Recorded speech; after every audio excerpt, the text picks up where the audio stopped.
What's going on, guys? Nick Lessigore here, Exit 12 Homebrew in the house on Big Brew Day.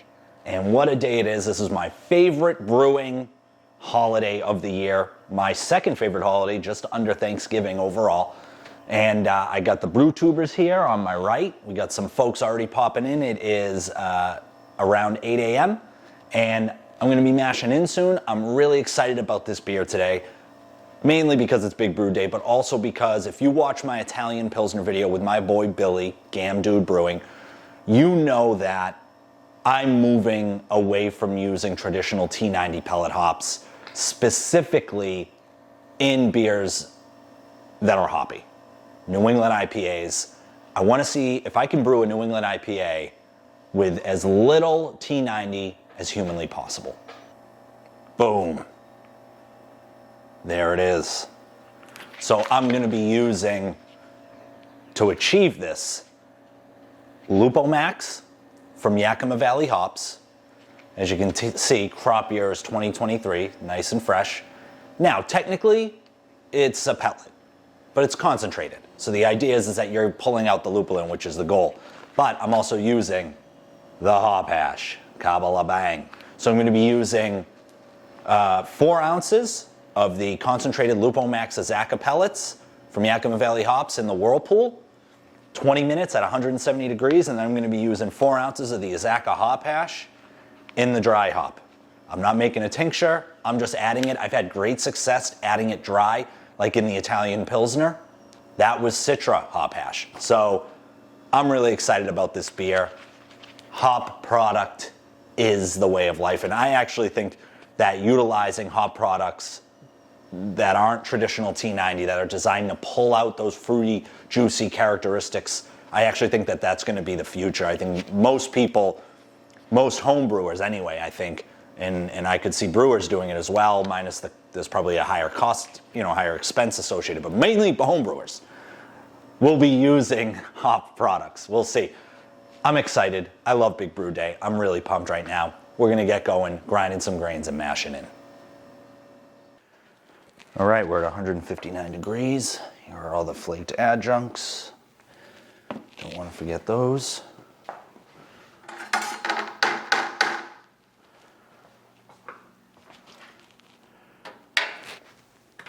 At the mash paddle, let's do some mashing in on Donovan with the Azacca Hop Hash and Incognito. Maybe move this thing up just a little bit.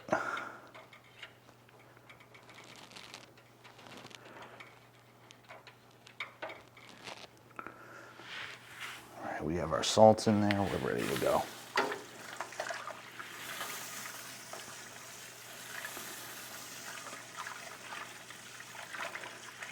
I want to lay down a decent base of just the grain, and then I'll throw in some of the flaked adjuncts.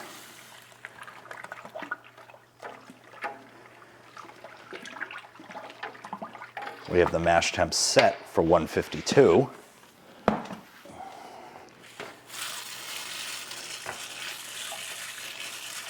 Flaked barley, flaked wheat, flaked oats. Oh yeah, that smells good. All right.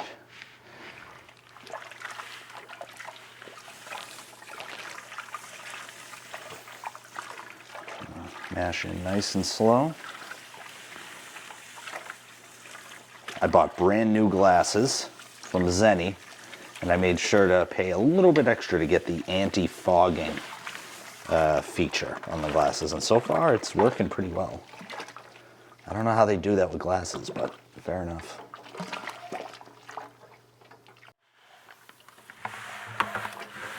It's starting to really thicken up now.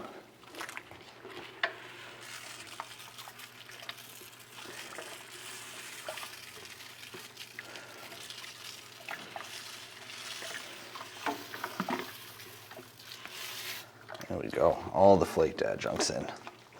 I'm really getting that oatmeal-y consistency now.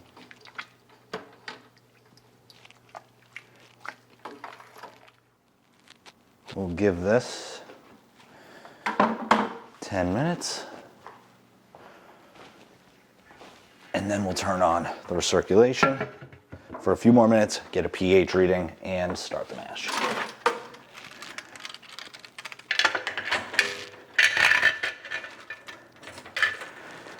(158 to 150). Okay, so we hit 5.25 on our pH. We were aiming for 5.23. I know it sounds low, but my hope is that the fermentability still stays within a reasonable range. This is the first time I've come this close to a really, I've come this close to a good pH, so I'm not adding anything. I'm gonna stick with it. We are entering the mash out now, and after that we're gonna pull, we're gonna sparge using my pump setup, and we're well on our way. Okay, we're just at 8 gallons as we're sparging. My pump is no longer working, as I mentioned, but I did take a first runnings gravity, and it looks like we're at 1.067 for first runnings. We're aiming for 1055 on pre-boil. I figure I've added 3 gallons here to the unit of sparge water. So we'll take, once we get this thing up to boil, we will take a gravity reading. I expect to be right in that range of that 1055, 060. So we'll see. Okay, we were shooting for a pre-boil gravity of 1.055. We ended up at 1.060. So we'll absolutely take that. We're a little bit high. Nothing to complain about. I'd rather be too high than too low. We just started the boil, so we're rolling over here. Don't think you can see that. Attaboy. We just started the boil, so we're rolling on here. I just weighed out the hops. That 1 ounce of Centennial is going in at 30 minutes.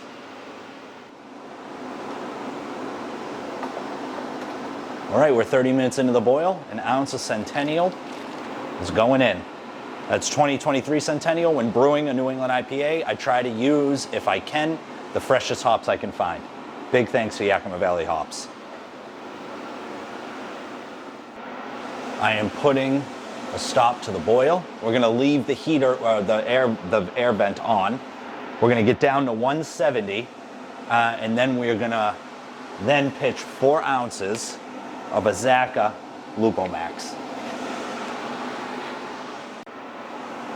Okay, we're sitting at 178. I don't have the chiller on because the Jaded Wort chiller is quick. I'm turning it on in bursts because I don't want to go too far below the 178, otherwise it's going to take forever to heat up. I do have the wrap temperature thermometer back in the system. I take it out for the boil, and then I put it back in for whirlpools and then to cool it down. I turned the spigot back on, and I'll keep it on, and then once I get to the 170,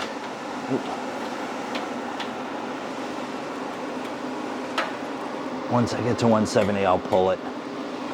Instead of continuing to shut it on, take it off, and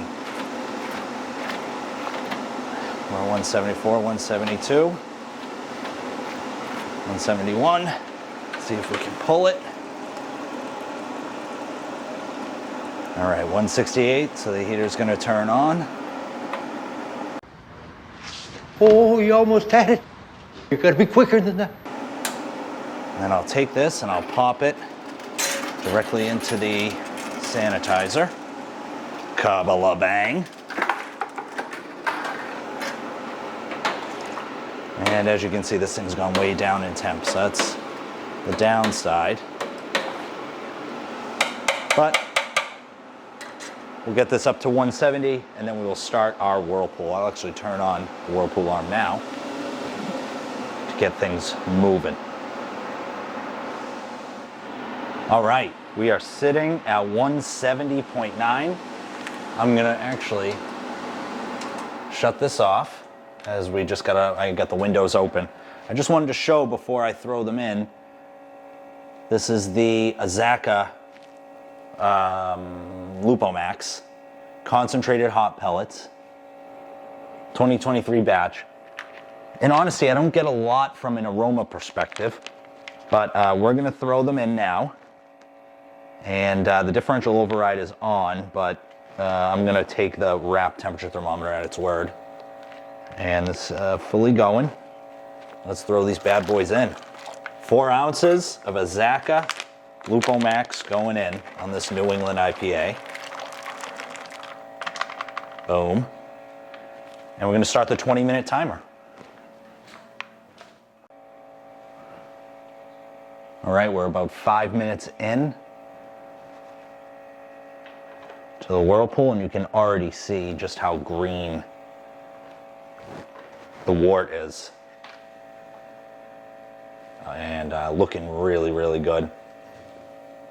It smells much better in the beer than it does in the package, which hopefully that's the idea. Got about 15 more minutes. We're gonna cool this down, then we're gonna pitch the yeast.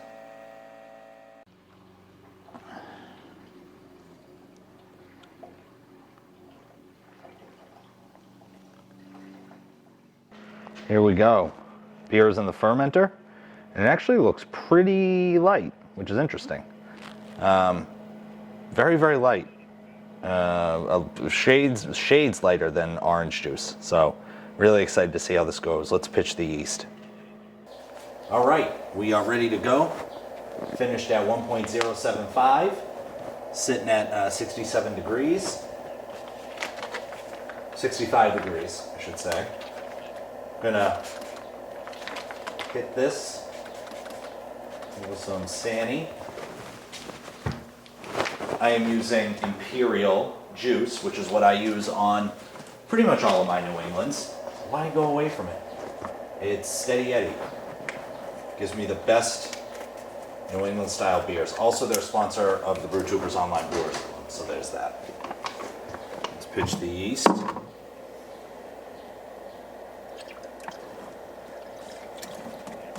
All right, there we go. Pitching the yeast. We're gonna come back with some final numbers. Okay, it's the end of the brew day. I'm all cleaned up. Drinking, sipping on a nice Italian Pilsner collaboration with my boy Billy. Hanging out, big brew day with some of the folks. Checking it out. We got a new prospective member to the group. His name's German Dave. Just crushing on some American pizza right now. Billy's here with us. American Dave is very rude. And Matt from Irondale Brewing. You can follow him on YouTube as well. He's brewing with us too. So, got a good group of us here at 2:25, a little before 2:30 on the East Coast. Wanted to go over some numbers real quick.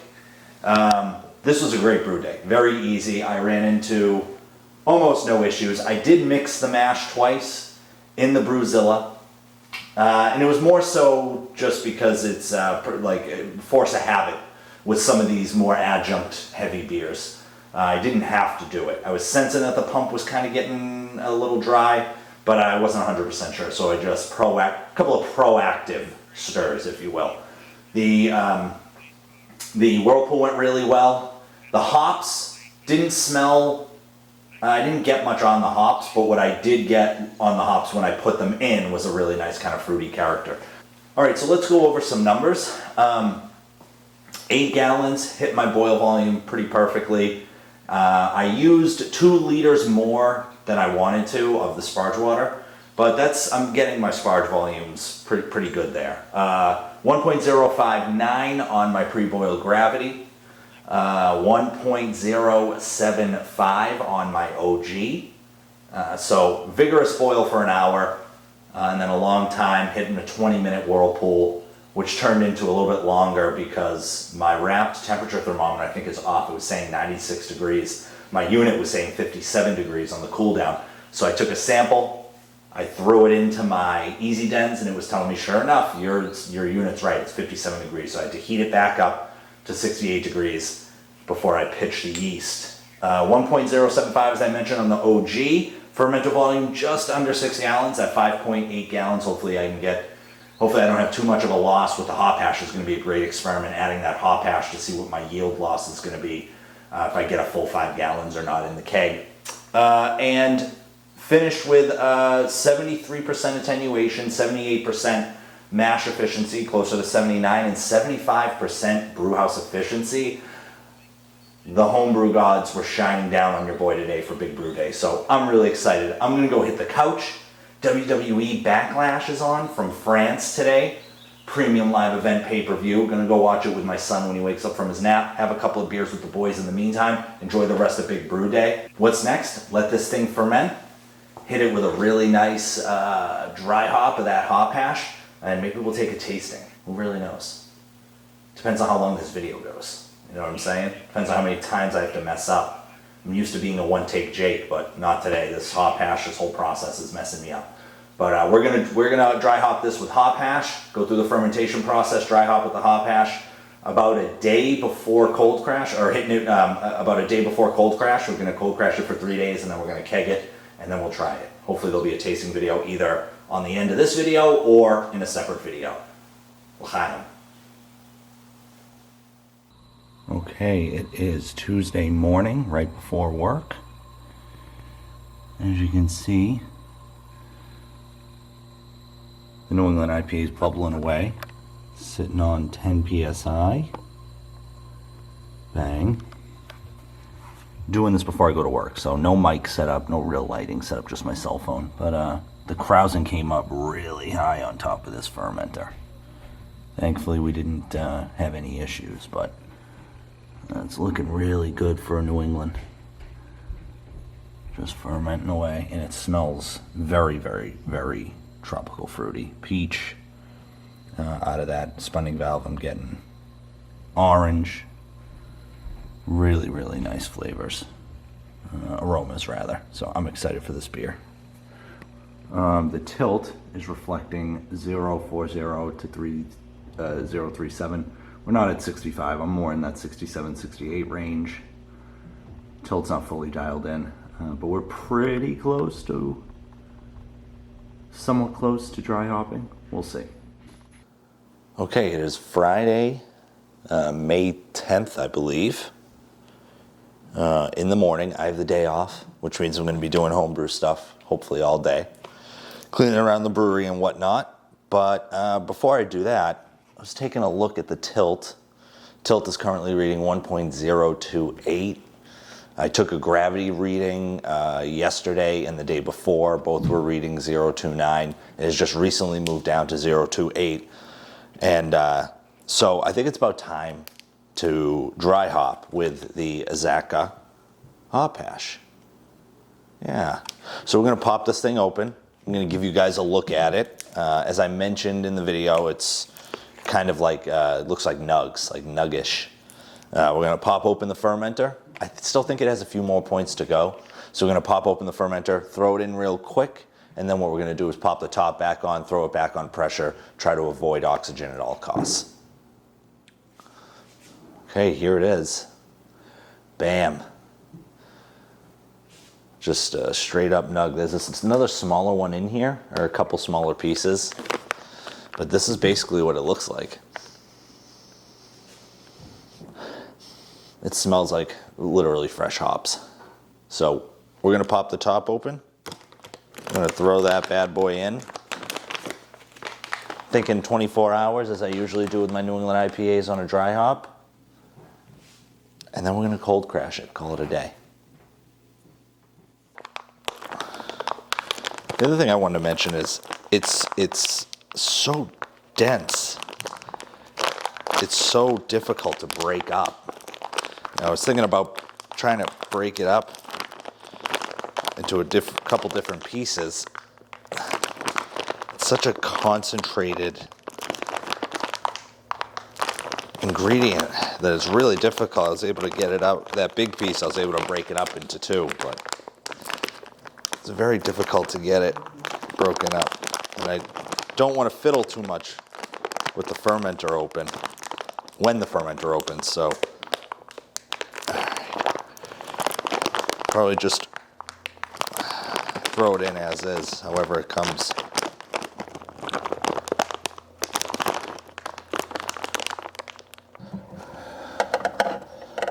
I actually use a screwdriver to open this thing because I just can't seem to get the pressure right to pop it off. All right, so quick. I'll try to throw it in. The beer's got a decent head on it.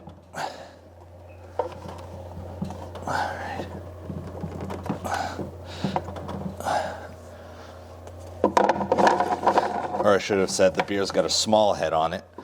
So I'm just going to rouse the fermenter a little bit.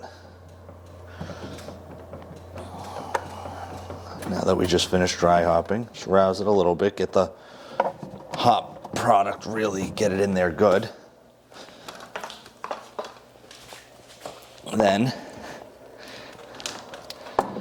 take CO2. Boom.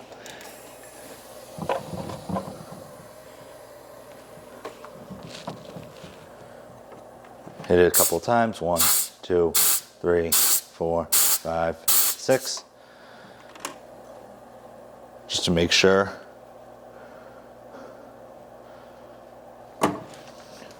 Just to make sure all the oxygen's out. And there you go. Dry hopped with 4 ounces of Azacca Hop Hash.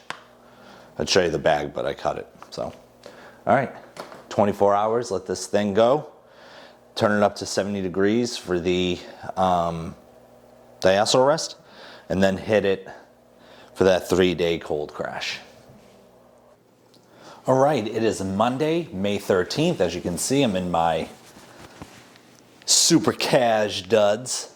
That is because I just got out of work. It's the 13th of May, like I said. I just started the cold crash on this beer. I dry hopped, as you saw, and I actually ended up dry hopping for what ended up being 3 days, and there's a big reason for that. The tilt went out. I lost service with the tilt, and so I wasn't 100% sure where I was from a temperature and a gravity perspective. So what I ended up doing was I let the dry hop sit a little bit longer than I probably wanted to. The beer looked like it was still fermenting. And so I ended up cold crashing starting this morning. So Monday, Tuesday, Wednesday, Thursday. So I'm probably going to keg in that Thursday, Friday time frame. I like to do 3 days on a cold crash on a New England. I'm actually brewing this weekend. So I need this fermenter space. So I may end up kegging the beer on Thursday. We'll have to see. But right now what I'm going to do is I'm going to pull a sample so we can check gravity to see how many points we've moved, if any, off of the 028. I'm going to pull off a little bit into this glass. There's sanitizer in this line, so that's why I'm just pulling off some into a separate container. All right, just a little bit. All right. It smells fantastic. Now I'm going to pull off a real-time sample. Okay, we're currently sitting at just a tiny bit under 6 gallons, so I'm hopeful that I'm going to get a full 5-gallon keg out of this. Here we go. Get the light on it. Boom. As you can see, here it is with the light on it. Bang. Yeah, that thing looks pretty good, pretty dank looking. So let's get a gravity on this bad boy, and then we'll take a sip. Okay, I got my sample here. We'll pull some into this handy dandy injector. I'm going to push it through. Looking for a gravity lower than 0.28. Bam. 0.24. As you can see, we're going to get ABV on that, but we ended up moving 4 points before I threw it down to cold crash. Let's see what we're looking at for ABV. Shooting for that 6.5%, 7% range. Going into brew father now. Let's see what it pops up for us. The last reading was May 10th at just before 4 o'clock. So we were shooting for 0.19, so we're a little bit low. But at 0.24, 6.7% alcohol, knee deep in that 6.5%. 7% range right there. That is absolutely perfect, and I'll take that every day of the week.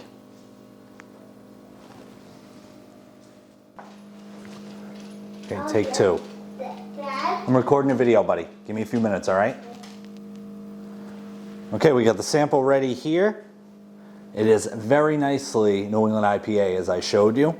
The idea, the goal, as I mentioned earlier in the video, of utilizing hop products that aren't traditional T90, aside from that little kiss, mwah, mwah, that little kiss, mwah, that we put in the boil of Centennial. The idea was using the different hop products to create a situation where maybe we were getting more of the lupulin, more of that really nice, juicy, fruity character, and less of that vegetal character. So let's get a nose on this. Mind you, it's not fully carbonated. It has been under pressure for, a week. A little bit more than a week. All right. Peach rings. I'm getting peach ring candy. Those sugar-coated peach candy rings all the way through. I can reach it. I'm getting a bit of a kiwi character as well. Orange juice. Straight up OJ. Orange juice. Orange juice? Which makes sense because you get a bit of that on Azacca hops anyway. Oh. Oh my God. I'm also getting a little bit of a tiny bit of like a really nice tropical character. From an aroma perspective, it's bursting out of the glass. I mean, it's very, very fragrant. One of the better smelling New Englands that I've made in a long time, so hopefully it tastes the part. L'chaim.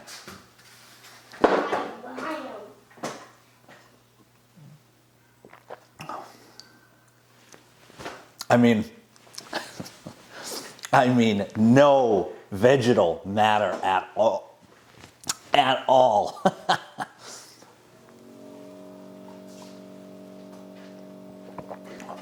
Nothing. Straight up, beautiful hop character.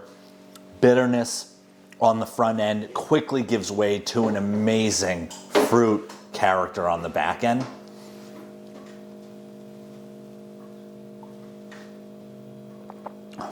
I'm tempted to pour myself a 16-ounce pour, a big boy, without it even being fully carved.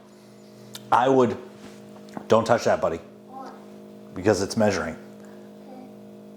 I would beg you to brew a New England IPA using just a little bit of traditional T90 and using hop products for the rest, because at least right now, from a flavor perspective,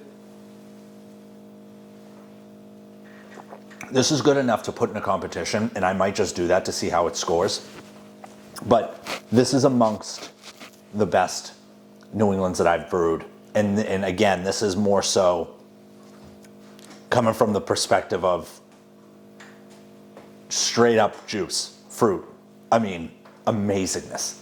Amazingness. Absolutely thoroughly pleased with this. The fruit comes through, even with the bitterness. When you first sip, you get hop bitterness, which is what I was going for, adding that small addition of hops in the boil. All the hop products I used were fresh. I'm gonna grab another one sec.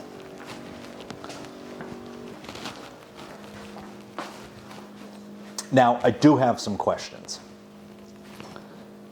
Did that 3-day dry hop of the hop hash do it better, do it more good than bad? Because I was only gonna dry hop for 24 hours.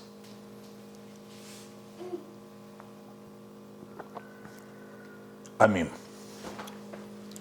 my goodness. A lot of people say the hop products are too expensive. They're not, the juice isn't worth the squeeze, but I'm gonna tell you differently. To put 5 gallons, a true 5 gallons in a keg of this, it's worth every penny. The hop hash was a buy one, get one. $10, I think. It was buy one, get one at Yakima Valley Hops, YVH, an official sponsor of BrewTubers Online Brewers Club. I'm gonna go finish this. I'm gonna take a picture, send it to the club members, see what they think, but my goodness, this one is gonna be a bangarang. L'chaim.